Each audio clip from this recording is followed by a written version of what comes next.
In this video, we are going to discuss how decision is made based on price elasticity of demand. Now, the concept here to understand is about total revenue.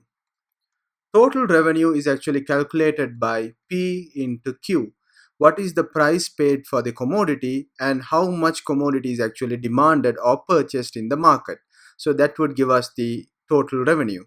So in this chart here, we can calculate the total revenue here by simply multiplying the price and quantity. So for this point, it is 2 into 500, it would be 1000.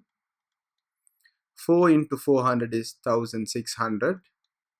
6 into 300 is 1800. 8 into 200 is 1600. And then 10 into 100 is 1000. Now, there's an important point here to note is that what is the relationship between price elasticity of demand and total revenue?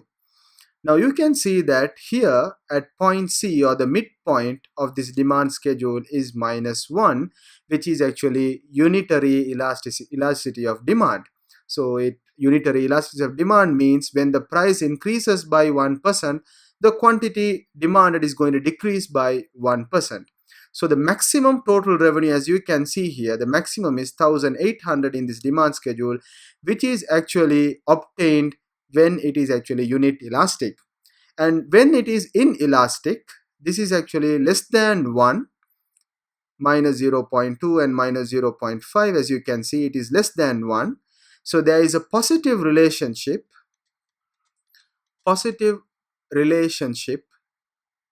between the price and total revenue because it is inelastic. So what is positive relationship means? When the price increases, when it is inelastic, the total revenue would also increase, and when the price is decreased, the total revenue would decrease during inelastic phase. So this is very important to know that if your good is being inelastic in the market, so increasing the price would actually increase your total revenue. And also, if it is elastic, if your good is elastic, if it is more than 1, then it has a negative relationship. So which means when the price increases, then your total revenue actually decreases, or when your price decreases, your total revenue would increase. So when there is a negative relationship